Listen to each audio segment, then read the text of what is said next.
A Rose for Ecclesiastes by Roger Zelazny. 1. I was busy translating one of my madrigals macabre into Martian on the morning I was found acceptable. The intercom had buzzed briefly, and I dropped my pencil and flipped on the toggle in a single motion. "Mr. G," piped Morton's youthful contralto, "the old man says I should get hold of that damned conceited rhymer right away and send him to his cabin. Since there's only one damned conceited rhymer, let not ambition mock thy useful toil." I cut him off. So, the Martians had finally made up their minds. I knocked an inch and a half of ash from a smoldering butt and took my first drag since I had lit it. The entire month's anticipation tried hard to crowd itself into the moment, but could not quite make it. I was frightened to walk those 40 feet and hear Emery say the words I already knew he would say, and that feeling elbowed the other one into the background. So I finished the stanza I was translating before I got up. It took only a moment to reach Emery's door. I knocked twice and opened it, just as he growled, "Come in." "You wanted to see me?" I sat down quickly to save him the trouble of offering me a seat. "That was fast. What did you do, run?" I regarded his paternal discontent. Little fatty flecks beneath pale eyes, thinning hair, and an Irish nose. A voice a decibel louder than anyone else's. Hamlet to Claudius. I was working. "Ha!" he snorted. "Come off it. No one's ever seen you do any of that stuff." I shrugged my shoulders and started to rise. "If that's what you called me down here—" "Sit down!" He stood up. He walked around his desk. He hovered above me and glared down. A hard trick, even when I'm in a low chair. "You are undoubtedly the most antagonistic bastard I've ever had to work with," he bellowed, like a belly-stung buffalo. "Why the hell don't you act like a human being sometime and surprise everybody? I'm willing to admit you're smart, maybe even a genius, but, oh, hell." He made a heaving gesture with both hands and walked back to his chair. "Betty has finally talked them into letting you go in." His voice was normal again. "They receive you this afternoon. Draw one of the jeepsters after lunch and get down there." "Okay," I said. "That's all, then." I nodded, got to my feet. My hand was on the doorknob when he said, "I don't have to tell you how important this is. Don't treat them the way you treat us." I closed the door behind me. I don't remember what I had for lunch. I was nervous, but I knew instinctively that I wouldn't muff it. My Boston publishers expected a Martian Idol, or at least a Saint-Exupéry job on spaceflight. The National Science Association wanted a complete report on the rise and fall of the Martian Empire. They would both be pleased, I knew. That's the reason everyone is jealous, why they hate me. I always come through, and I can come through better than anyone else. I shoveled in a final anthill of slop and made my way to our car barn. I drew one jeepster and headed it toward Tyrrellian. Flames of sand, lousy with iron oxide, set fire to the buggy. They swarmed over the open top and bit through my scarf. They set to work, pitting my goggles.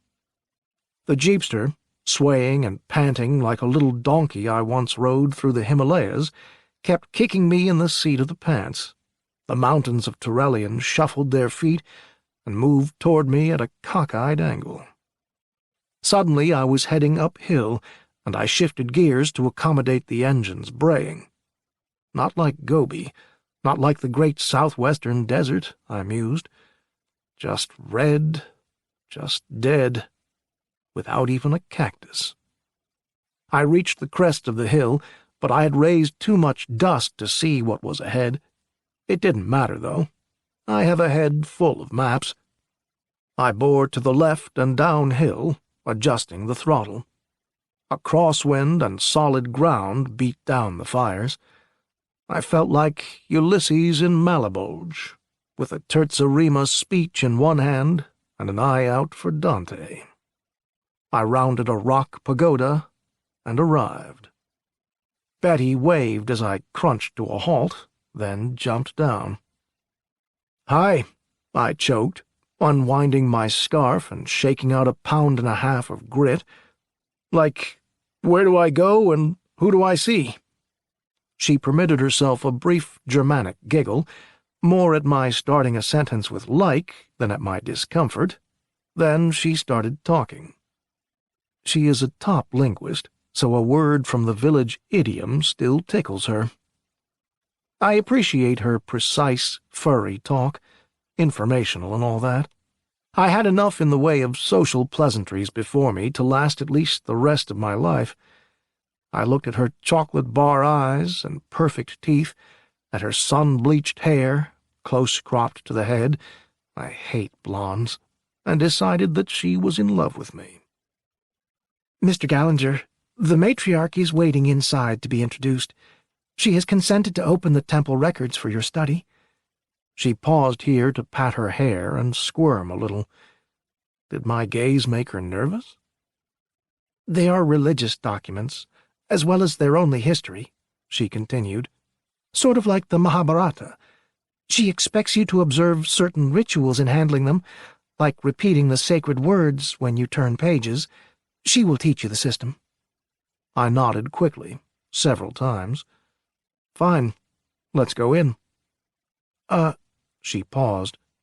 "Do not forget their 11 forms of politeness and degree. They take matters of form quite seriously, and do not get into any discussions over the equality of the sexes." "I know all about their taboos," I broke in. "Don't worry. I've lived in the Orient, remember?" She dropped her eyes and seized my hand. I almost jerked it away. "It will look better if I enter leading you." I swallowed my comments and followed her, like Samson in Gaza. Inside, my last thought met with a strange correspondence. The matriarch's quarters were a rather abstract version of what I imagine the tents of the tribes of Israel to have been like. Abstract, I say, because it was all frescoed brick, peaked like a huge tent, with animal skin representations like gray-blue scars that looked as if they had been laid on the walls with a palette knife. The matriarch, Maswai, was short, white-haired, 50-ish, and dressed like a gypsy queen. With her rainbow of voluminous skirts, she looked like an inverted punch bowl set atop a cushion. Accepting my obeisances, she regarded me as an owl might a rabbit. The lids of those black eyes jumped upwards as she discovered my perfect accent. The tape recorder Betty had carried on her interviews had done its part, and I knew the language reports from the first 2 expeditions verbatim. I'm all hell when it comes to picking up accents. "You are the poet?" "Yes," I replied. "Recite one of your poems, please." "I'm sorry, but nothing short of a thorough translating job would do justice to your language and my poetry, and I don't know enough of your language yet." "Oh, but I've been making such translations for my own amusement, as an exercise in grammar," I continued. "I'd be honored to bring a few of them along one of the times that I come here." "Yes, do so." Score 1 for me. She turned to Betty. "You may go now." Betty muttered the parting formalities, gave me a strange sidewise look, and was gone. She apparently had expected to stay and assist me. She wanted a piece of the glory, like everyone else. But I was the Schliemann at this Troy, and there would be only one name on the association report. Maswai rose, and I noticed that she gained very little height by standing. But then I'm 6'6", and look like a poplar in October, thin, bright red on top, and towering above everyone else. "Our records are very, very old," she began. "Betty says that your word for their age is millennia." I nodded appreciatively. "I'm very eager to see them." "They are not here. We will have to go into the temple. They may not be removed." I was suddenly wary. "You have no objections to my copying them, do you?" "No. I see that you respect them, or your desire would not be so great." "Excellent." She seemed amused. I asked her what was funny. "The high tongue may not be so easy for a foreigner to learn." It came through fast. No one on the first expedition had gotten this close. I had had no way of knowing that this was a double language deal, a classical as well as a vulgar. I knew some of their Prakrit. Now I had to learn all their Sanskrit. Ouch and damn. "Pardon, please?" "It's non-translatable, Maswai. But imagine yourself having to learn the high tongue in a hurry, and you can guess at the sentiment." She seemed amused again and told me to remove my shoes. She guided me through an alcove and into a burst of Byzantine brilliance. No Earthman had ever been in this room before, or I would have heard about it. Carter, the first expedition's linguist, with the help of one Mary Allen, M.D., had learned all the grammar and vocabulary that I knew while sitting cross-legged in the antechamber. We had had no idea this existed. Greedily I cast my eyes about. A highly sophisticated system of aesthetics lay behind the decor. We would have to revise our entire estimation of Martian culture. For one thing, the ceiling was vaulted and corbelled. For another, there were side columns with reverse flutings. For another, oh hell, the place was big, posh. You could never have guessed it from the shaggy outsides. I bent forward to study the gilt filigree on a ceremonial table. Maswai seemed a bit smug at my intentness, but I'd still have hated to play poker with her. The table was loaded with books. With my toe, I traced a mosaic on the floor. "Is your entire city within this one building?" "Yes. It goes far back into the mountain." "I see," I said, seeing nothing. I couldn't ask her for a conducted tour, yet. She moved to a small stool by the table.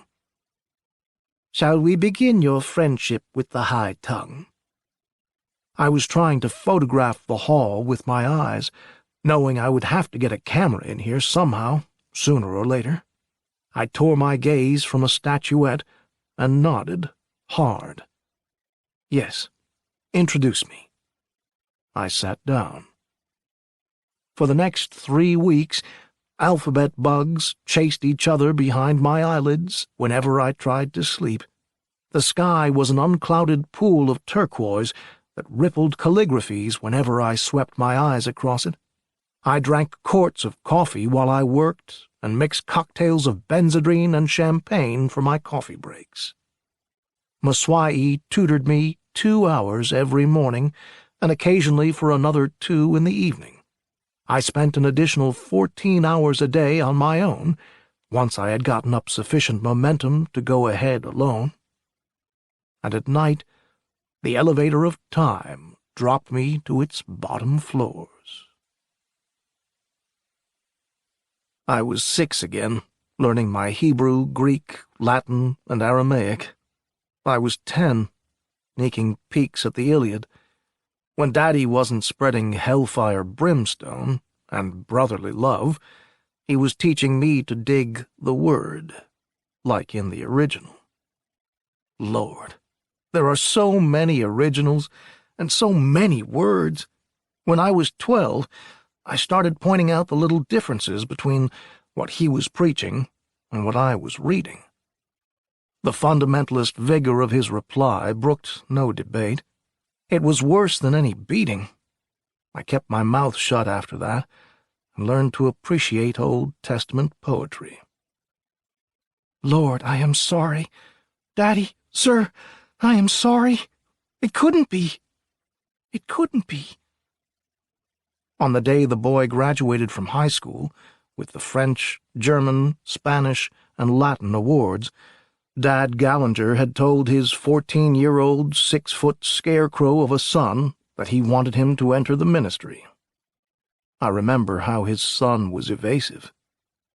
"Sir," he had said, "I'd sort of like to study on my own for a year or so, and then take pre-theology courses at some liberal arts university. I feel I'm still sort of young to try a seminary straight off." The voice of God: "But you have the gift of tongues, my son. You can preach the gospel in all the lands of Babel. You were born to be a missionary. You say you are young, but time is rushing by you like a whirlwind. Start early, and you will enjoy added years of service." The added years of service were so many added tails to the cat repeatedly laid on my back. I can't see his face now. I never can. Maybe it is because I was always afraid to look at it then. And years later, when he was dead and laid out in black, amidst bouquets, amidst weeping congregationalists, amidst prayers, red faces, handkerchiefs, hands patting your shoulders, solemn-faced comforters, I looked at him, and I did not recognize him. We had met 9 months before my birth, this stranger and I. He had never been cruel, stern, demanding, with contempt for everyone's shortcomings, but never cruel. He was also all that I had had of a mother, and brothers, and sisters. He had tolerated my 3 years at St. John's, possibly because of its name, never knowing how liberal and delightful a place it really was. But I never knew him, and the man atop the catafalque demanded nothing now. I was free not to preach the word, but now I wanted to, in a different way. I wanted to preach a word that I could never have voiced while he lived. I did not return for my senior year in the fall.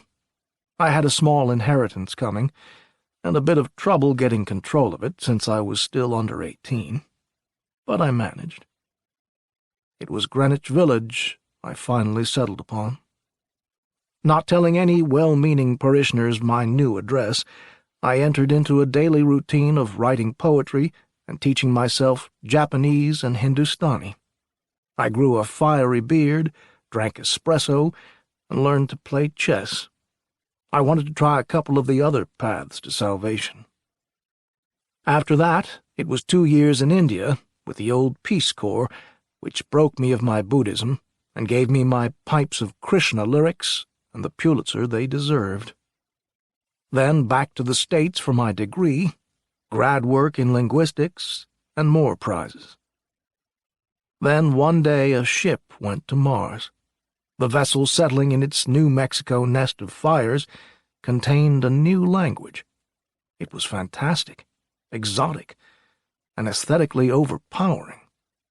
After I had learned all there was to know about it and written my book, I was famous in new circles. "Go, Gallinger, dip your bucket in the well and bring us a drink of Mars. Go, learn another world, but remain aloof. Rail at it gently like Auden, and hand us its soul in iambics." And I came to the land where the sun is a tarnished penny, where the wind is a whip, where 2 moons play at hot rod games, and a hell of sand gives you the incendiary itches whenever you look at it. I rose from my twistings on the bunk and crossed the darkened cabin to a port. The desert was a carpet of endless orange, bulging from the sweepings of centuries beneath it. I, a stranger, unafraid, this is the land. I've got it made. I laughed. I had the high tongue by the tail already, or the roots, if you want your puns anatomical, as well as correct. The high and low tongues were not so dissimilar as they had first seemed. I had enough of the one to get me through the murkier parts of the other. I had the grammar and all the commoner irregular verbs down cold. The dictionary I was constructing grew by the day, like a tulip, and would bloom shortly. Every time I played the tapes, the stem lengthened. Now was the time to tax my ingenuity, to really drive the lessons home. I had purposely refrained from plunging into the major texts until I could do justice to them. I had been reading minor commentaries, bits of verse, fragments of history. And one thing had impressed me strongly in all that I read. They wrote about concrete things, rock, sand, water, winds, and the tenor couched within these elemental symbols was fiercely pessimistic. It reminded me of some Buddhist texts, but even more so, I realized from my recent recherche, it was like parts of the Old Testament. Specifically, it reminded me of the book of Ecclesiastes. That, then, would be it. The sentiment, as well as the vocabulary, was so similar that it would be a perfect exercise, like putting Poe into French. I would never be a convert to the way of Milan, but I would show them that an Earthman had once thought the same thoughts, felt similarly. I switched on my desk lamp and sought King James amidst my books. "Vanity of vanities, saith the preacher, vanity of vanities. All is vanity. What profit hath a man?" My progress seemed to startle M'Swai. She peered at me, like Sartre's other, across the tabletop. I ran through a chapter in the book of Lockhart. I didn't look up, but I could feel the tight net her eyes were working about my head, shoulders, and rapid hands. I turned another page. Was she weighing the net, judging the size of the catch? And what for? The book said nothing of fishers on Mars, especially of men.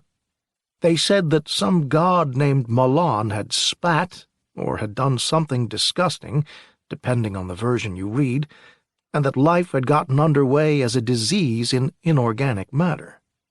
They said that movement was its first law, and that the dance was the only legitimate reply to the inorganic. The dance's quality, its justification, and love is a disease in organic matter. Inorganic matter? I shook my head. I had almost been asleep. Manada. I stood and stretched. Her eyes outlined me greedily now. So I met them, and they dropped. I grow tired. I want to rest a while. I didn't sleep much last night. She nodded, Earth's shorthand for yes, as she had learned from me.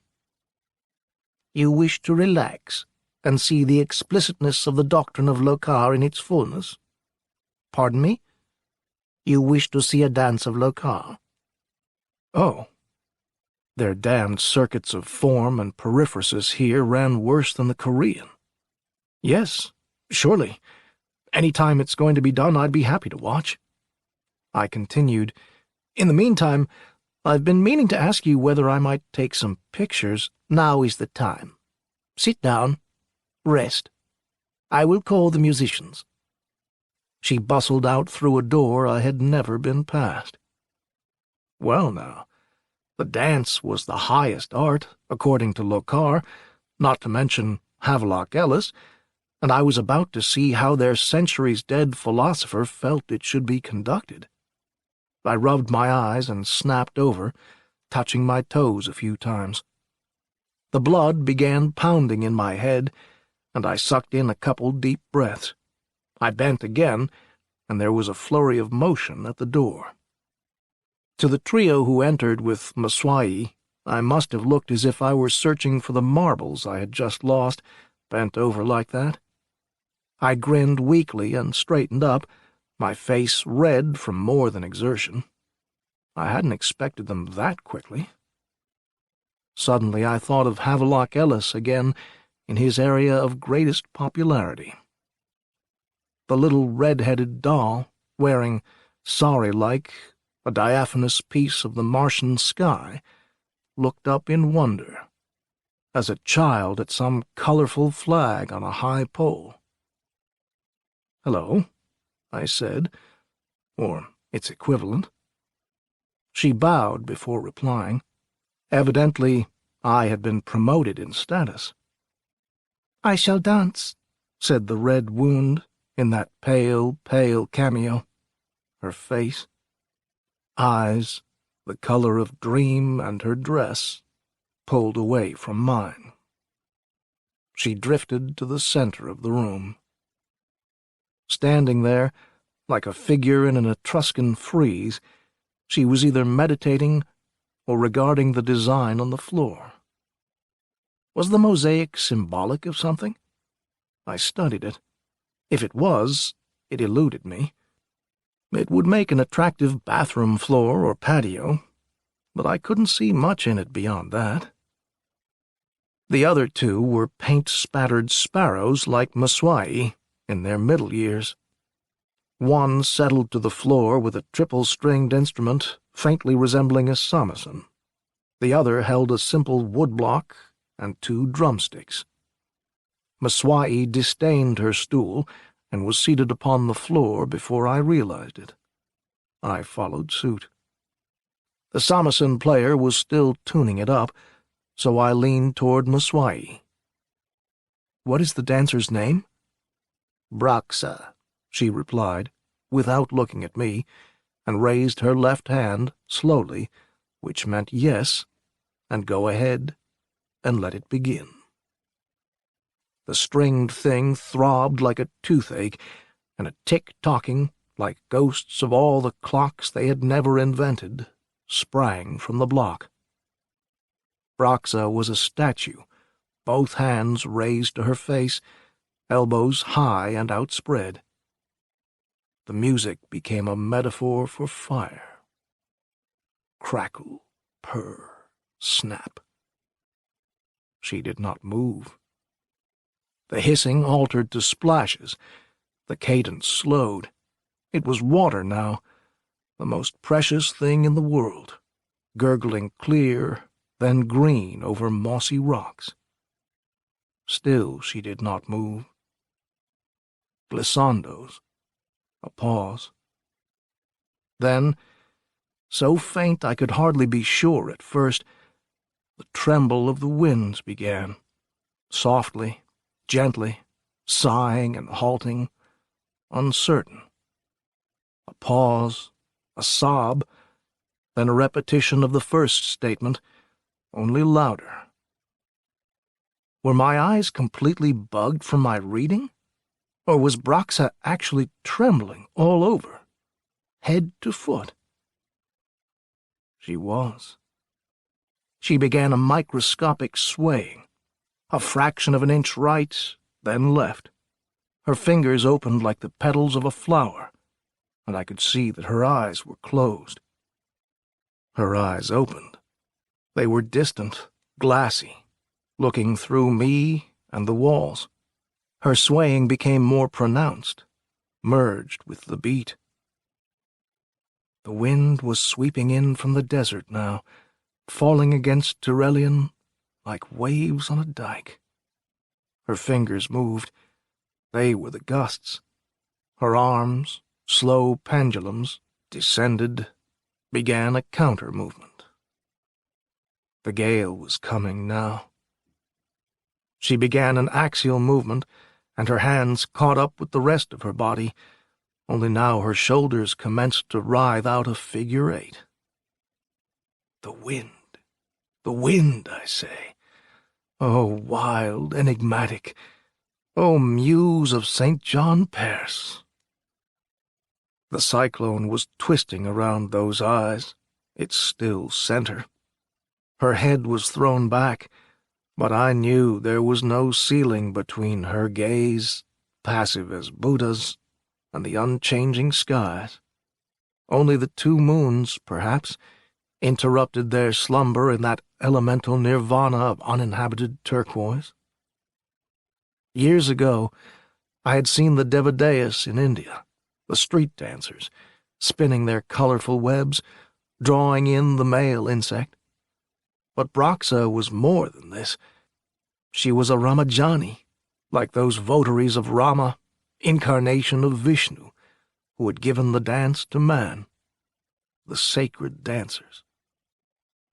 The clicking was monotonously steady now. The whine of the strings made me think of the stinging rays of the sun, their heat stolen by the wind's halations.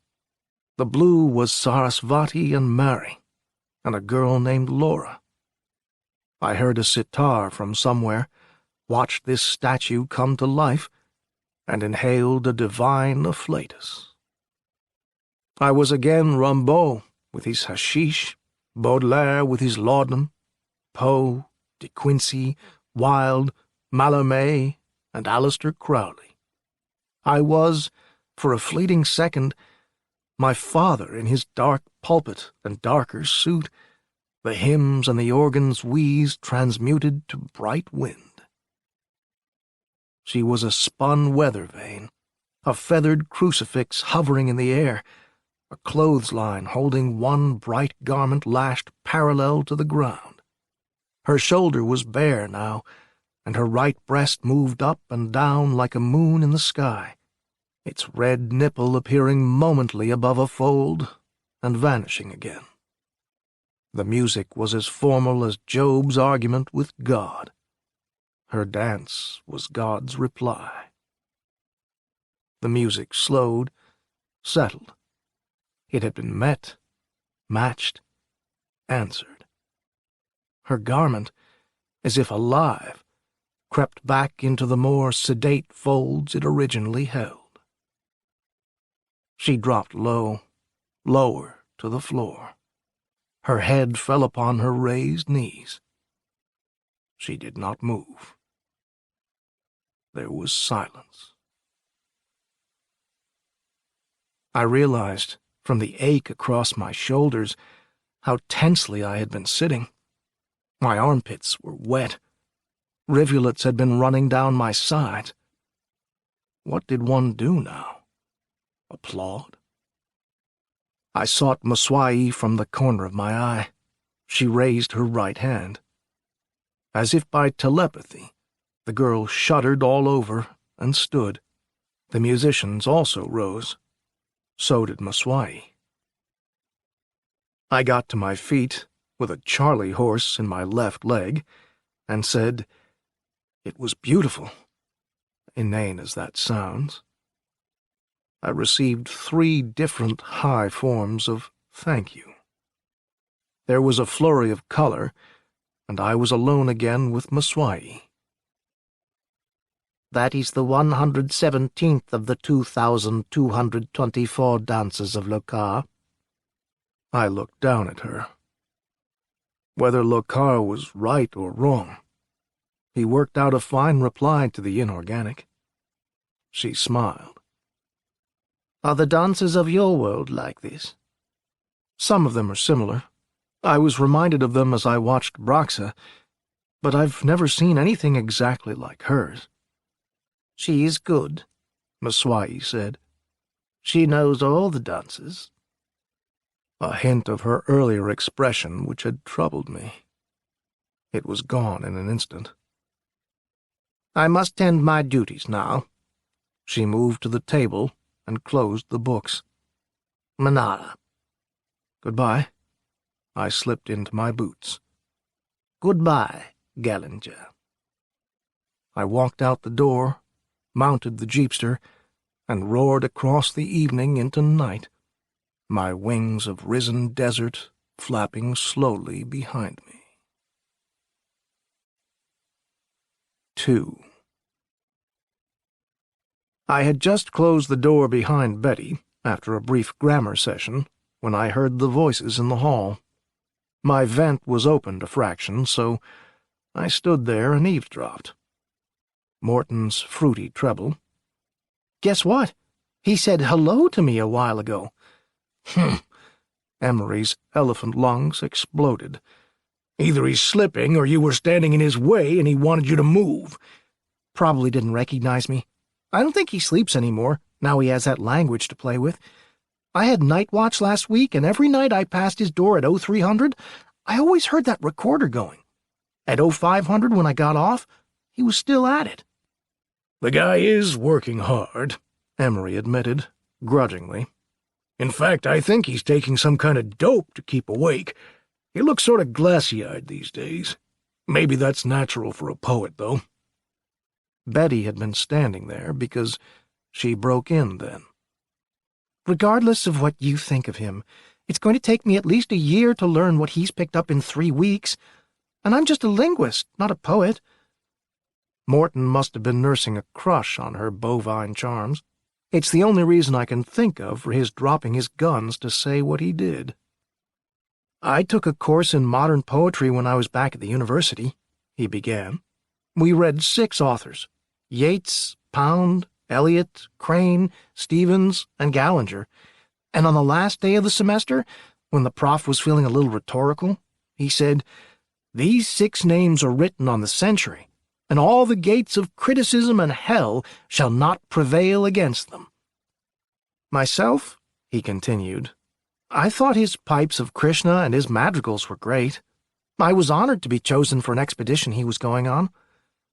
I think he's spoken 24 words to me since I met him," he finished. The defense. "Did it ever occur to you," Betty said, "that he might be tremendously self-conscious about his appearance? He was also a precocious child and probably never even had school friends. He's sensitive and very introverted." "Sensitive? Self-conscious?" Emery choked and gagged. "The man is as proud as Lucifer, and he's a walking insult machine. You press a button like hello or nice day, and he thumbs his nose at you. He's got it down to a reflex." They muttered a few other pleasantries and drifted away. "Well, bless you, Morton, boy. You little pimple-faced, ivy-bred connoisseur. I've never taken a course in my poetry, but I'm glad someone said that. The gates of hell. Well, now, maybe Daddy's prayers got heard somewhere, and I am a missionary after all. Only a missionary needs something to convert people to. I have my private system of aesthetics, and I suppose it oozes an ethical byproduct somewhere. But if I ever had anything to preach, really, even in my poems, I wouldn't care to preach it to such lowlifes as you. If you think I'm a slob, I'm also a snob, and there's no room for you in my heaven. It's a private place where Swift, Shaw, and Petronius Arbiter come to dinner. And oh, the feasts we have, the Trimalchios, the Emerys we dissect. We finish you with the soup, Morton." I turned and settled at my desk. I wanted to write something. Ecclesiastes could take a night off. I wanted to write a poem about the 117th dance of Locar, about a rose following the light, traced by the wind, sick, like Blake's rose, dying. I found a pencil and began. When I had finished, I was pleased. It wasn't great. At least it was no greater than it needed to be, High Martian not being my strongest tongue. I groped and put it into English, with partial rhymes. Maybe I'd stick it in my next book. I called it Broxa. In a land of wind and red, where the icy evening of time freezes milk in the breasts of life, as 2 moons overhead, cat and dog, in alleyways of dream, scratch and scramble agelessly my flight. this final flower turns a burning head. I put it away and found some phenobarbital. I was suddenly tired. When I showed my poem to Maswai the next day, she read it through several times, very slowly. "It is lovely," she said, "but you used 3 words from your own language. Cat and dog, I assume, are 2 small animals with a hereditary hatred for one another. But what is flower?" "Oh," I said, "I've never come across your word for flower, but I was actually thinking of an earth flower, the rose." "What is it like?" "Well, its petals are generally bright red. That's what I meant on one level by burning heads. I also wanted it to imply fever, though, and red hair, and the fire of life. The rose itself has a thorny stem, green leaves, and a distinct, pleasing aroma." "I wish I could see one." "I suppose it could be arranged. I'll check." "Do it, please. You are a—" She used the word for prophet, or religious poet, like Isaiah or Locard. "And your poem is inspired. I shall tell Broxa of it." I declined the nomination, but felt flattered. This, then, I decided, was the strategic day, the day on which to ask whether I might bring in the microfilm machine and the camera. I wanted to copy all their texts, I explained, and I couldn't write fast enough to do it. She surprised me by agreeing immediately, but she bowled me over with her invitation. "Would you like to come and stay here while you do this thing? Then you can work night and day, any time you want, except when the temple is being used, of course." I bowed. "I should be honored." "Good. Bring your machines when you want, and I will show you a room." "Will this afternoon be all right?" "Certainly." "Then I will go now and get things ready. Until this afternoon." "Goodbye." I anticipated a little trouble from Emery, but not much.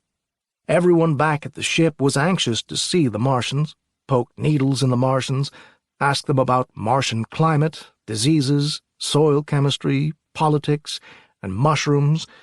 Our botanist was a fungus nut, but a reasonably good guy, and only 4 or 5 had actually gotten to see them. The crew had been spending most of its time excavating dead cities and their acropolises. We played the game by strict rules, and the natives were as fiercely insular as the 19th century Japanese. I figured I would meet with little resistance, and I figured right. In fact, I got the distinct impression that everyone was happy to see me move out. I stopped in the hydroponics room to speak with our mushroom master. "Hi, Kane. Grow any toadstools in the sand yet?" He sniffed. He always sniffs. Maybe he's allergic to plants. "Hello, Gallinger. No, I haven't had any success with toadstools, but look behind the car barn next time you're out there. I've got a few cacti going." "Great," I observed. Doc Kane was about my only friend aboard, not counting Betty. "Say, I came down to ask you a favor." "Name it." "I want a rose." "A what?" "A rose. You know, a nice red American Beauty job. Thorns, pretty smelling. I don't think it will take in this soil." Sniff, sniff. "No, you don't understand. I don't want to plant it. I just want the flowers." "I'd have to use the tanks." He scratched his hairless dome. "It would take at least 3 months to get you flowers, even under forced growth." "Will you do it?" "Sure, if you don't mind the wait." "Not at all. In fact, 3 months will just make it before we leave." I looked about at the pools of crawling slime, at the trays of shoots. "I'm moving up to Turellian today, but I'll be in and out all the time. I'll be here when it blooms." "Moving up there, eh? Moore said they're an in group. I guess I'm in, then." "Looks that way. I still don't see how you learned their language, though. Of course, I had trouble with French and German for my PhD, but last week I heard Betty demonstrate it at lunch. It just sounds like a lot of weird noises. She says speaking it is like working a Times crossword and trying to imitate bird calls at the same time. I laughed and took the cigarette he offered me. It's complicated, I acknowledged, but, well, it's as if you suddenly came across a whole new class of mycete here. You'd dream about it at night. His eyes were gleaming. Wouldn't that be something? I might yet, you know. Maybe you will. He chuckled as we walked to the door. I'll start your roses tonight. Take it easy down there. You bet. Thanks. Like I said, a fungus nut, but a fairly good guy. My quarters in the citadel of Turelian were directly adjacent to the temple, on the inward side and slightly to the left. They were a considerable improvement over my cramped cabin, and I was pleased that Martian culture had progressed sufficiently to discover the desirability of the mattress over the pallet. Also, the bed was long enough to accommodate me, which was surprising. So I unpacked and took 16 35mm shots of the temple before starting on the books. I took stats until I was sick of turning pages without knowing what they said, so I started translating a work of history. Lo, in the 37th year of the process of Cylon, the rains came, which gave rise to rejoicing, for it was a rare and untoward occurrence, and commonly construed a blessing. But it was not the life-giving semen of Milan which fell from the heavens. It was the blood of the universe, spurting from an artery. And the last days were upon us. The final dance was to begin. The rains brought the plague that does not kill, and the last passes of Lokar began with their drumming.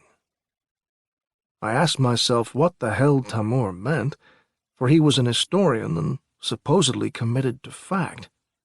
This was not their apocalypse. Unless they could be one and the same.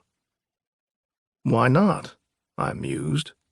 Turelian's handful of people were the remnant of what had obviously once been a highly developed culture. They had had wars, but no holocausts. Science, but little technology. A plague that did not kill. Could that have done it? How, if it wasn't fatal? I read on, but the nature of the plague was not discussed. I turned pages, skipped ahead, and drew a blank. Maswai, when I want to question you most, you are not around. Would it be a faux pas to go looking for her? Yes, I decided. I was restricted to the rooms I had been shown. That had been an implicit understanding. I would have to wait to find out. So I cursed long and loud, in many languages, doubtless burning Milan's sacred ears, there in his temple. He did not see fit to strike me dead, so I decided to call it a day and hit the sack. I must have been asleep for several hours when Broxa entered my room with a tiny lamp. She dragged me awake by tugging at my pajama sleeve. I said hello. Thinking back, there is not much else I could have said. Hello? I have come, she said, to hear the poem. What poem? Yours. Oh. I yawned, sat up, and did things people usually do when awakened in the middle of the night to read poetry. That is very kind of you, but isn't the hour a trifle awkward? I don't mind, she said. Someday I am going to write an article for the Journal of Semantics called Tone of Voice, an Insufficient Vehicle for Irony. However, I was awake, so I grabbed my robe. What sort of animal is that? She asked, pointing at the silk dragon on my lapel. "Mythical," I replied. "Now look, it's late. I am tired. I have much to do in the morning, and Maswai just might get the wrong idea if she learns you were here." "Wrong idea?" "You know damned well what I mean. It was the first time I had had an opportunity to use Martian profanity, and it failed." "No," she said. "I do not know." She seemed frightened, like a puppy being scolded without knowing what it has done wrong. I softened. Her red cloak matched her hair and lips so perfectly, and those lips were trembling. "Here, now, I didn't mean to upset you. On my world there are certain, mores concerning people of different sex alone together in bedrooms, and not allied by marriage. You see what I mean?" "No." They were jade, her eyes. "Well, it's sort of... well, it's sex, that's what it is." A light was switched on in those jade lamps. "Oh, you mean having children?" "Yes, that's it. Exactly." She laughed. It was the first time I had heard laughter in Tyrellian. It sounded like a violinist striking his high strings with the bow in short little chops. It was not an altogether pleasant thing to hear, especially because she laughed too long. When she had finished, she moved closer. "I remember now," she said. "We used to have such rules. Half a process ago, when I was a child, we had such rules. But—" she looked as if she were ready to laugh again. "There is no need for them now." My mind moved like a tape recorder played at triple speed. Half a process. Half a process, a process, a process. Not yes. Half a process was 243 years, roughly speaking. Time enough to learn the 2,224 dances of Lokar. Time enough to grow old, if you were human. Earth-style human, I mean. I looked at her again, pale as the white queen in an ivory chess set. She was human. I'd stake my soul. Alive, normal, healthy. I'd stake my life. Woman, my body. But she was 2.5 centuries old, which made Maswai Methuselah's grandma. It flattered me to think of their repeated complimenting of my skills as linguist, as poet. These superior beings. But what did she mean, there is no such need for them now? Why the near hysteria? Why all those funny looks I'd been getting from Maswai? I suddenly knew I was close to something important, besides a beautiful girl. "Tell me," I said, in my casual voice, "did it have anything to do with the plague that does not kill, of which Tamur wrote?" "Yes," she replied. "The children born after the rains could have no children of their own. And what?"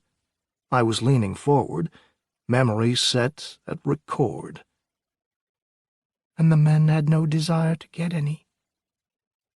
I sagged backward against the bedpost. Racial sterility, masculine impotence, following phenomenal weather. Had some vagabond cloud of radioactive junk from God knows where penetrated their weak atmosphere one day? One day long before Schiaparelli saw the canals, mythical as my dragon, before those canals had given rise to some correct guesses for all the wrong reasons, had Braxa been alive, dancing, here? Damned in the womb, since blind Milton had written of another paradise, equally lost? I found a cigarette. Good thing I had thought to bring ashtrays. Mars had never had a tobacco industry either, or booze. The ascetics I had met in India had been Dionysiac compared to this. What is that tube of fire? A cigarette. Want one? Yes, please. She sat beside me, and I lighted it for her. It irritates the nose. Yes. Draw some into your lungs, hold it there, and exhale. A moment passed. Oh, she said. A pause, then, is it sacred? No, it's nicotine, I answered. A very ersatz form of divinity. Another pause. Please don't ask me to translate ersatz. I won't. I get this feeling sometimes when I dance. It will pass in a moment. Tell me your poem now. An idea hit me. Wait a minute, I said. I may have something better. I got up and rummaged through my notebooks, then I returned and sat beside her. These are the first 3 chapters of the book of Ecclesiastes, I explained. It is very similar to your own sacred books. I started reading. I got through 11 verses before she cried out, "Please don't read that. Tell me one of yours." I stopped and tossed the notebook onto a nearby table. She was shaking. Not as she had quivered that day she danced as the wind, but with the jitter of unshed tears. She held her cigarette awkwardly, like a pencil. Clumsily, I put my arm about her shoulders.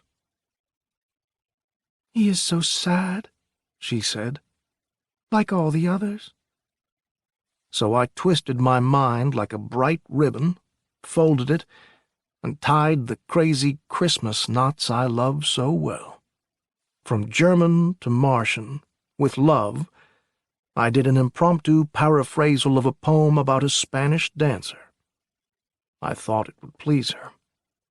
I was right. "Oh," she said again. "Did you write that?" No. It's by a better man than I. "I don't believe you. You wrote it." No. A man named Rilke did. "But you brought it across to my language. Light another match, so I can see how she danced." I did. "The fires of forever," she mused, and she stamped them out with small, firm feet. I wish I could dance like that. You're better than any gypsy, I laughed, blowing it out. No, I'm not. I couldn't do that. Her cigarette was burning down, so I removed it from her fingers and put it out, along with my own. Do you want me to dance for you? No, I said. Go to bed. She smiled, and before I realized it, had unclasped the fold of red at her shoulder. And everything fell away. And I swallowed, with some difficulty. "All right," she said. So I kissed her, as the breath of fallen cloth extinguished the lamp. 3. The days were like Shelley's leaves, yellow, red, brown, whipped in bright gusts by the west wind. They swirled past me with the rattle of microfilm. Almost all the books were recorded now. It would take scholars years to get through them, to properly assess their value. Mars was locked in my desk. Ecclesiastes, abandoned and returned to 12 times, was almost ready to speak in the high tongue. I whistled when I wasn't in the temple. I wrote reams of poetry I would have been ashamed of before. Evenings I would walk with Braxa, across the dunes, or up into the mountains. Sometimes she would dance for me, and I would read something along, and in dactylic hexameter. She still thought I was Rilke, and I almost kidded myself into believing it. Here I was, staying at the Castle Duino, writing his elegies. It is strange to inhabit the earth no more, to use no longer customs scarce acquired, nor interpret roses. No, never interpret roses. Don't. Smell them, sniff, Cain, pick them, enjoy them, live in the moment, hold to it tightly. But charge not the gods to explain. So fast the leaves go by, are blown, and no one ever noticed us, or cared. Laura and Broxa. They rhyme, you know, with a bit of a clash. Tall, cool, and blonde was she. I hate blondes. And Daddy had turned me inside out, like a pocket, and I thought she could fill me again. But the big, beat word-slinger, with Judas beard and dog trust in his eyes, oh, he had been a fine decoration at her parties. And that was all. How the machine cursed me in the temple. It blasphemed Milan and Gallinger. And the wild west wind went by, and something was not far behind. The last days were upon us. A day went by, and I did not see Broxa, and a night, and a second, and a third. I was half mad. I hadn't realized how close we had become, how important she had been. With the dumb assurance of presence, I had fought against questioning roses. I had to ask. I didn't want to, but I had no choice. "Where is she, Maswai? Where is Broxa?"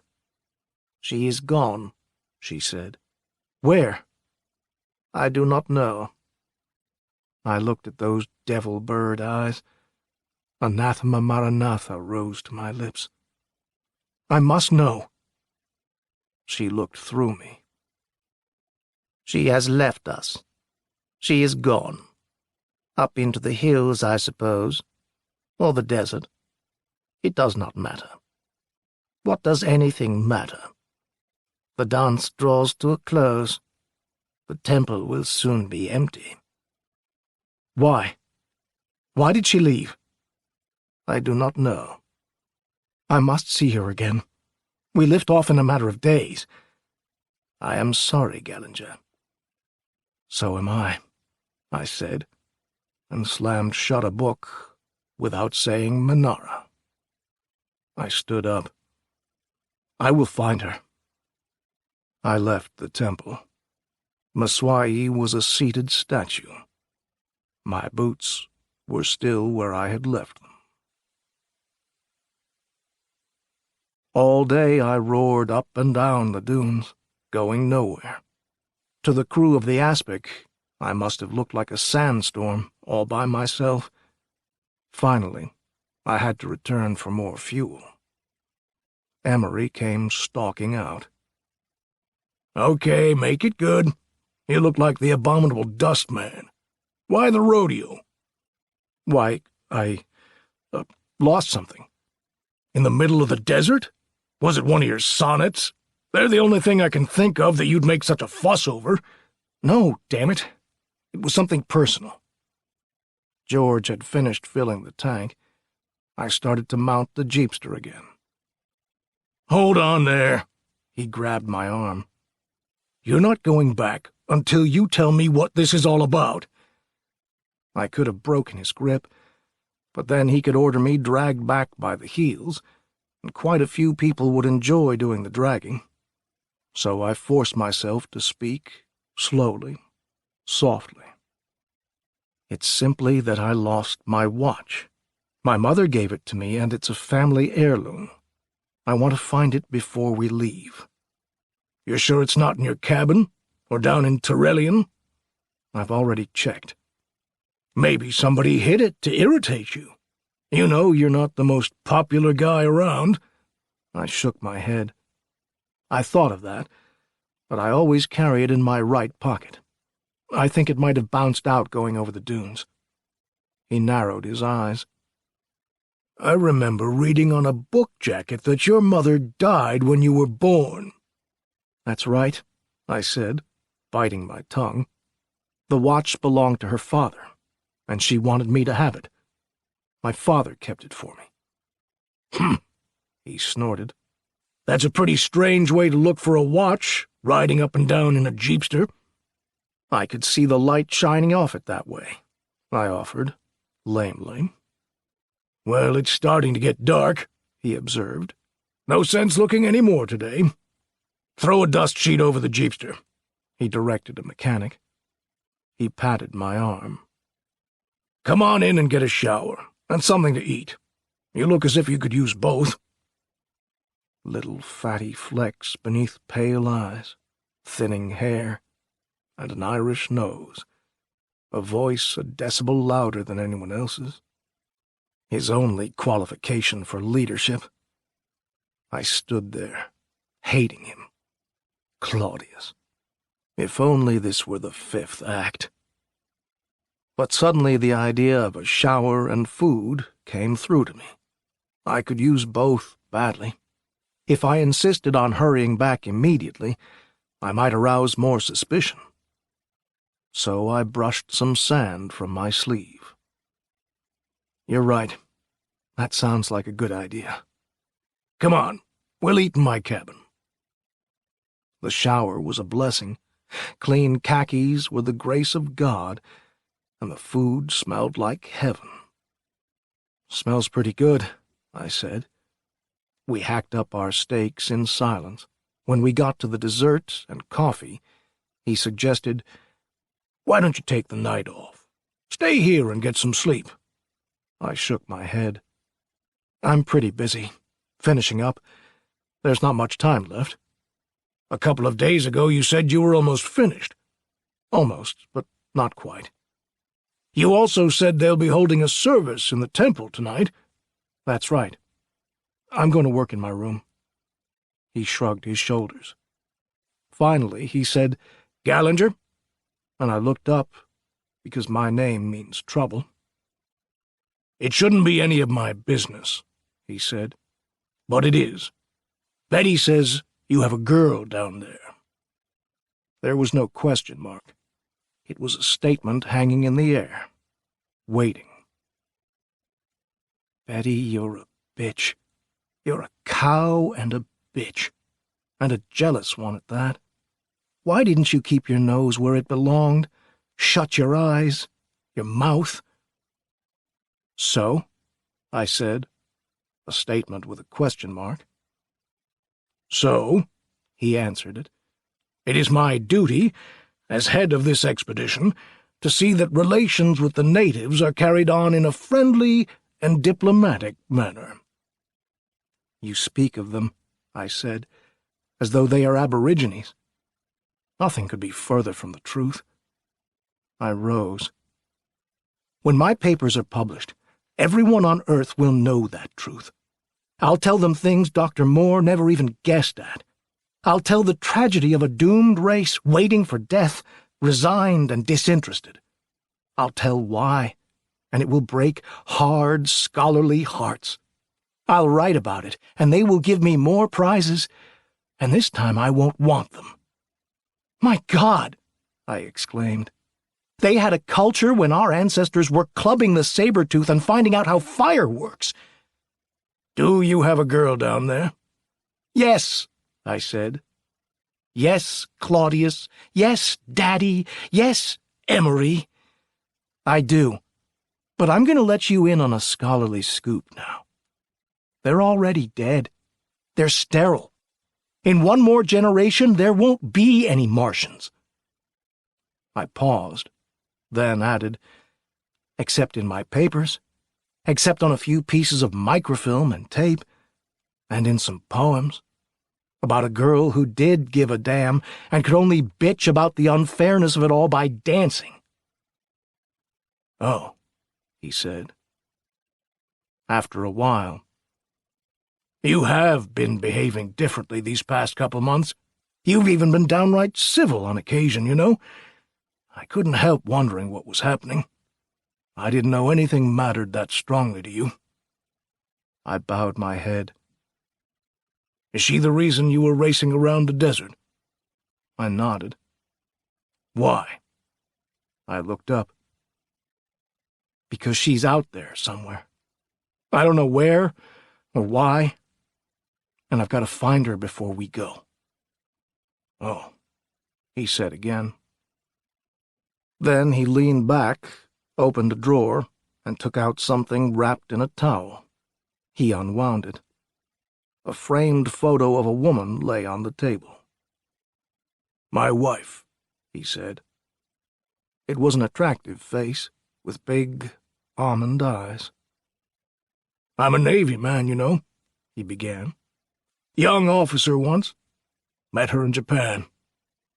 Where I come from, it wasn't considered right to marry into another race, so we never did. But she was my wife. When she died, I was on the other side of the world. They took my children, and I've never seen them since. I couldn't learn what orphanage, what home they were put into. That was long ago. Very few people know about it. I'm sorry, I said. Don't be. Forget it. But he shifted in his chair and looked at me. If you do want to take her back with you, do it. It'll mean my neck, but I'm too old to ever head another expedition like this one. So go ahead. He gulped his cold coffee. Get your jeepster. He swiveled the chair around. I tried to say thank you twice, but I couldn't. So I got up and walked out. Sayonara and all that, he muttered behind me. Here it is, Gallinger, I heard a shout. I turned on my heel and looked back up the ramp. Kane! He was limned in the port, shadow against light, but I had heard him sniff. I returned the few steps. Here what is? Your rose. He produced a plastic container, divided internally. The lower half was filled with liquid. The stem ran down into it. The other half, a glass of claret in this horrible night, was a large, newly opened rose. Thank you, I said, tucking it into my jacket. Going back to Tyrrellian, eh? Yes. I saw you come aboard, so I got it ready. Just missed you at the captain's cabin. He was busy. Hollered out that I could catch you at the barns. Thanks again. It's chemically treated. It will stay in bloom for weeks. I nodded. I was gone. Up into the mountains now. Far, far. The sky was a bucket of ice in which no moons floated. The going became steeper, and the little donkey protested. I whipped him with the throttle and went on. Up, up. I spotted a green, unwinking star and felt a lump in my throat. The encased rose beat against my chest like an extra heart. The donkey brayed, long and loudly, then began to cough. I lashed him some more, and he died. I threw the emergency brake on and got out. I began to walk. So cold it grows, up here, at night. Why? Why did she do it? Why flee the campfire when night comes on? And I was up, down, around, and through every chasm, gorge, and pass, with my long-legged strides and an ease of movement never known on earth. Barely 2 days remain, my love, and thou hast forsaken me. Why? I crawled under overhangs. I leaped over ridges. I scraped my knees, an elbow. I heard my jacket tear. No answer, Malan? Do you really hate your people this much? Then I'll try someone else. Vishnu, you're the preserver. Preserve her, please. Let me find her. Jehovah? Adonis? Osiris? Tammuz? Manitou? Legba? Where is she? I ranged far and high, and I slipped. Stones ground underfoot, and I dangled over an edge, my fingers so cold. It was hard to grip the rock. I looked down. 12 feet or so. I let go and dropped, landed rolling. Then I heard her scream. I lay there, not moving, looking up.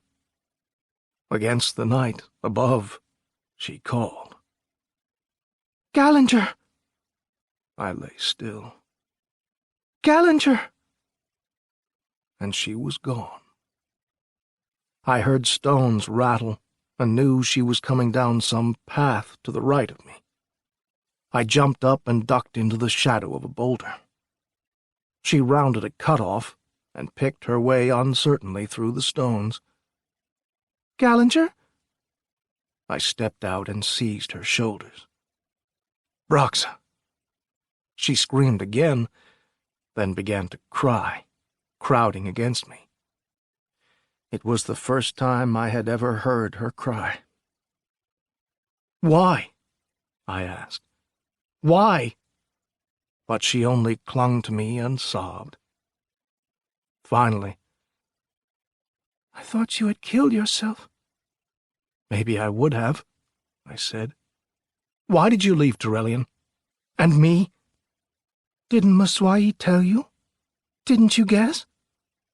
"I didn't guess, and Maswai said she didn't know." "Then she lied. She knows." "What?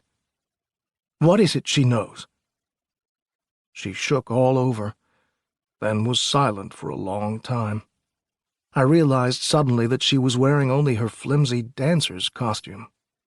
I pushed her from me, took off my jacket, and put it about her shoulders. "Great Milan!"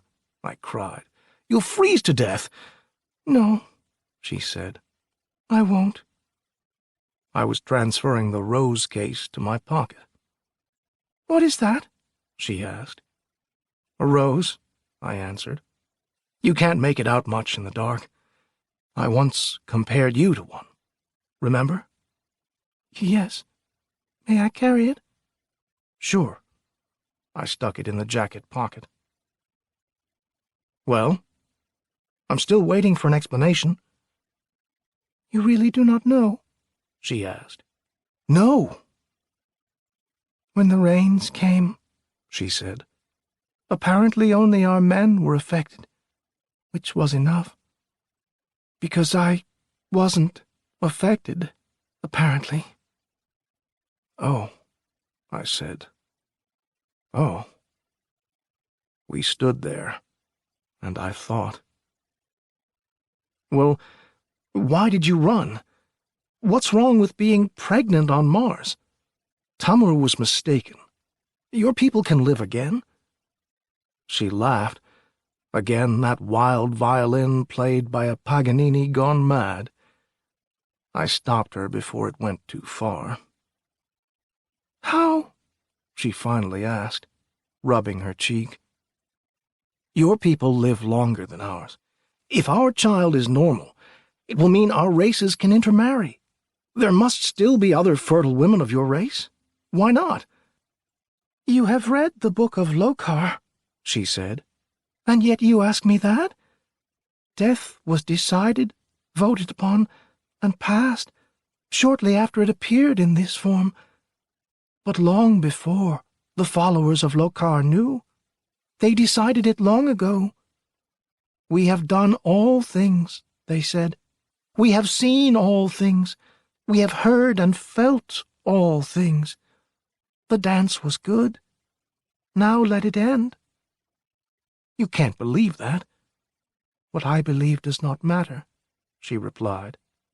"Maswai and the mothers have decided we must die. Their very title is now a mockery. but their decisions will be upheld. There is only one prophecy left, and it is mistaken. We will die. No, I said. What then? Come back with me, to Earth. No. All right, then. Come with me now. Where? Back to Turellian. I'm going to talk to the mothers. You can't. There is a ceremony tonight. I laughed. A ceremony for a god who knocks you down and then kicks you in the teeth? He is still Milan, she answered. We are still his people. You and my father would have gotten along fine, I snarled. But I am going, and you are coming with me, even if I have to carry you, and I'm bigger than you are. But you are not bigger than Antro. Who the hell is Antro? He will stop you, Gallinger. He is the fist of Milan. 4. I scudded the jeepster to a halt in front of the only entrance I knew, Maswai's. Broxa, who had seen the rose in a headlamp, now cradled it in her lap, like our child, and said nothing. There was a passive, lovely look on her face. Are they in the temple now? I wanted to know. The Madonna expression did not change. I repeated the question. She stirred. Yes, she said, from a distance. But you cannot go in. We'll see. I circled and helped her down. I led her by the hand, and she moved as if in a trance. In the light of the new risen moon, her eyes looked as they had the day I met her, when she had danced. I snapped my fingers. Nothing happened. So I pushed the door open and led her in. The room was half-lighted. And she screamed for the third time that evening. Do not harm him, Antro. It is Gallinger. I had never seen a Martian man before, only women, so I had no way of knowing whether he was a freak, though I suspected it strongly. I looked up at him. His half-naked body was covered with moles and swellings. Gland trouble, I guessed. I had thought I was the tallest man on the planet, but he was 7 feet tall, and overweight. Now I knew where my giant bed had come from. "Go back," he said. "She may enter. You may not." I must get my books and things. He raised a huge left arm. I followed it. All my belongings lay neatly stacked in the corner. I must go in. I must talk with Maswai and the mothers. You may not. The lives of your people depend on it. Go back, he boomed. Go home to your people, Gallinger. Leave us! My name sounded so different on his lips, like someone else's. How old was he, I wondered? 300? 4? Had he been a temple guardian all his life? Why? Who was there to guard against? I didn't like the way he moved. I had seen men who moved like that before. Go back, he repeated. If they had refined their martial arts as far as they had their dances, or, worse yet, if their fighting arts were a part of the dance, I was in for trouble. Go on in, I said to Broxa. Give the rose to Maswai. Tell her that I sent it. Tell her I'll be there shortly. I will do as you ask. Remember me on Earth, Gallinger. Goodbye. I did not answer her, and she walked past Antro and into the next room, bearing her rose. Now will you leave? He asked. If you like, I will tell her that we fought, and you almost beat me, but I knocked you unconscious and carried you back to your ship. No, I said. Either I go around you or go over you. but I am going through."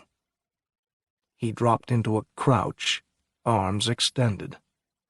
"It is a sin to lay hands on a holy man," he rumbled. "But I will stop you, Gallinger." My memory was a fogged window, suddenly exposed to fresh air. Things cleared. I looked back 6 years. I was a student of Oriental languages at the University of Tokyo. It was my twice-weekly night of recreation. I stood in a 30-foot circle in the Kodokan, the judogi lashed about my high hips by a brown belt. I was Ikkyu, one notch below the lowest degree of expert. A brown diamond above my right breast said Jiu-Jitsu in Japanese, and it meant Atemiwaza, really, because of the one striking technique I had worked out, found unbelievably suitable to my size, and won matches with.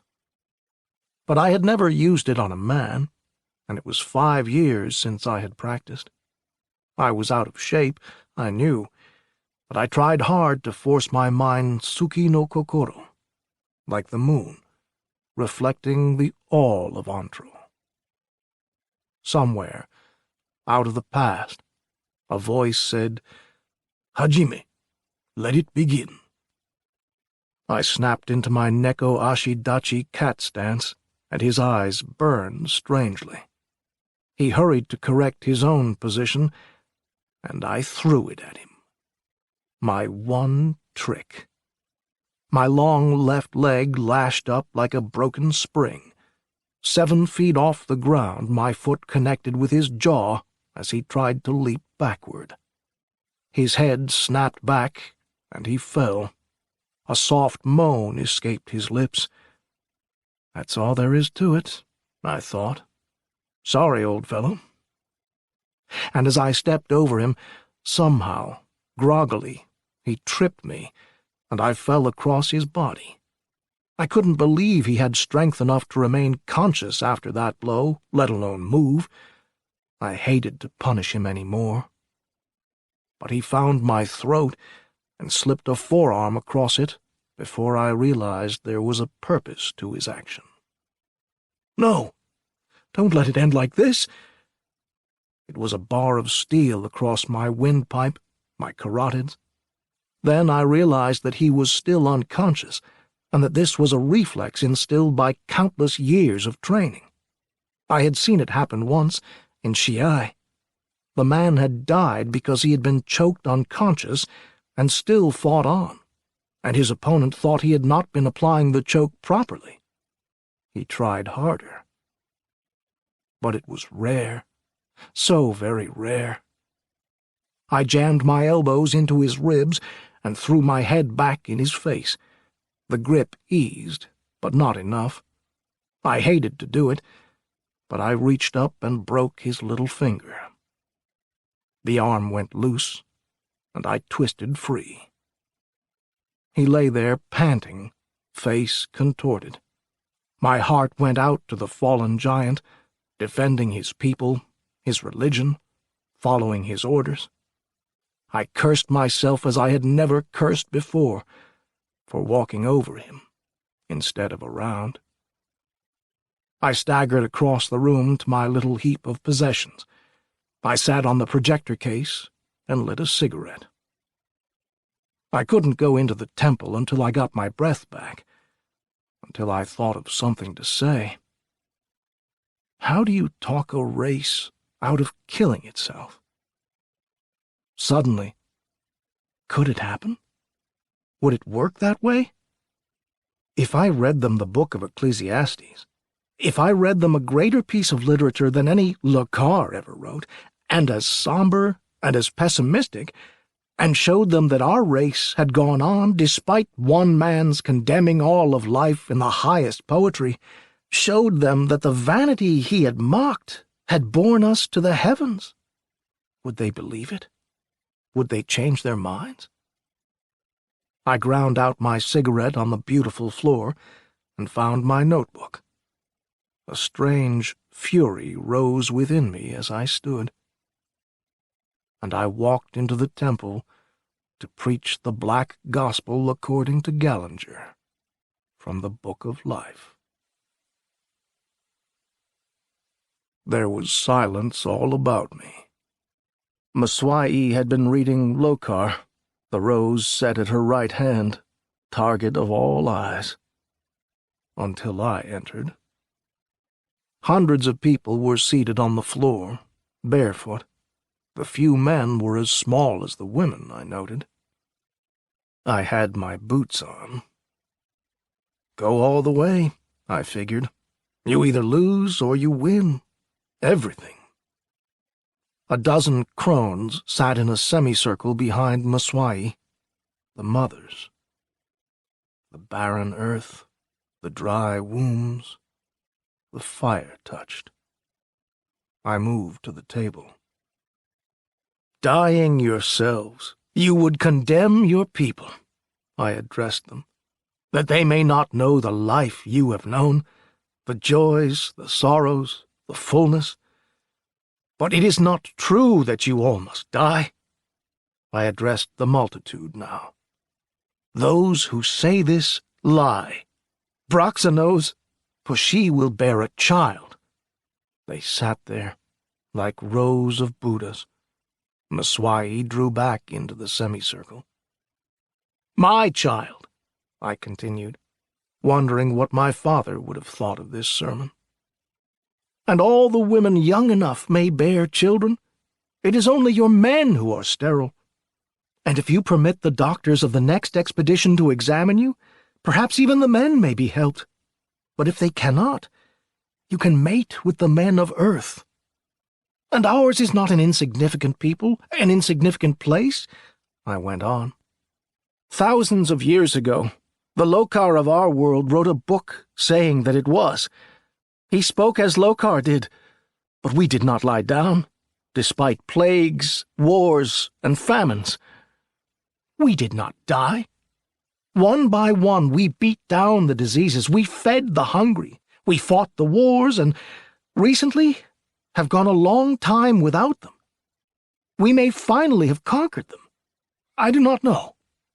But we have crossed millions of miles of nothingness. We have visited another world, and our Lokar had said, "Why bother? What is the worth of it? It is all vanity anyhow." And the secret is, I lowered my voice, as at a poetry reading. He was right. It is vanity. It is pride. It is the hubris of rationalism to always attack the prophet, the mystic, the god. It is our blasphemy which has made us great and will sustain us, and which the gods secretly admire in us. All the truly sacred names of God are blasphemous things to speak. I was working up a sweat. I paused dizzily. Here is the book of Ecclesiastes, I announced, and began. Vanity of vanities, saith the preacher. Vanity of vanities. All is vanity. What profit hath a man? I spotted Braxa in the back, mute, rapt. I wondered what she was thinking. And I wound the hours of night about me, like black thread on a spool. Oh, it was late. I had spoken till day came, and still I spoke. I finished Ecclesiastes and continued Gallinger.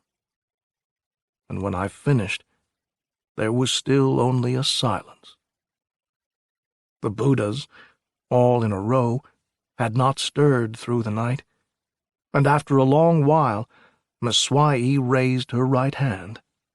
One by one, the mothers did the same. And I knew what that meant. It meant no, do not, cease, and stop. It meant that I had failed. I walked slowly from the room and slumped beside my baggage. Antro was gone. Good that I had not killed him. After 1,000 years, Mswai entered. She said, "Your job is finished." I did not move. "The prophecy is fulfilled," she said. "My people are rejoicing. You have won, holy man. Now leave us quickly." My mind was a deflated balloon. I pumped a little air back into it. "I'm not a holy man," I said. "Just a second-rate poet with a bad case of hubris." I lit my last cigarette. Finally, "All right. What prophecy?" "The promise of Lokar," she replied, as though the explaining were unnecessary. "That a holy man would come from the heavens to save us in our last hours, if all the dances of Lokar were completed. He would defeat the fist of Malan and bring us life." "How?" "As with Braxa, and as the example in the temple." "Example?" "You read us his words, as great as Lokar's. You read to us how there is nothing new under the sun, and you mocked his words as you read them, showing us a new thing." "There has never been a flower on Mars," she said, "but we will learn to grow them." "You are the sacred scoffer," she finished. "He who must mock in the temple. You go shod on holy ground." "But you voted no," I said. "I voted not to carry out our original plan, and to let Braxa's child live instead." Oh. The cigarette fell from my fingers. How close it had been. How little I had known. "And Braxa?" "She was chosen half a process ago to do the dances, to wait for you." "But she said that Antro would stop me." Mswai stood there for a long time. She had never believed the prophecy herself. Things are not well with her now. She ran away, fearing it was true. When you completed it, and we voted, she knew. "Then she does not love me? Never did?" "I am sorry, Gallinger. It was the one part of her duty she never managed." "Duty," I said flatly. "Duty, duty, duty. Tra-la." "She has said goodbye. She does not wish to see you again." "And we will never forget your teachings," she added. "Don't," I said, automatically, suddenly knowing the great paradox which lies at the heart of all miracles. I did not believe a word of my own gospel. Never had. I stood, like a drunken man, and muttered, "Nanara." I went outside, into my last day on Mars. "I have conquered thee, Malan, and the victory is thine. Rest easy on thy starry bed. God damned." I left the jeepster there and walked back to the aspic, leaving the burden of life so many footsteps behind me. I went to my cabin, locked the door, and took 44 sleeping pills. But when I awakened, I was in the dispensary and alive. I felt the throb of engines as I slowly stood up and somehow made it to the port. Blurred Mars hung like a swollen belly above me until it dissolved, brimmed over, and streamed down my face.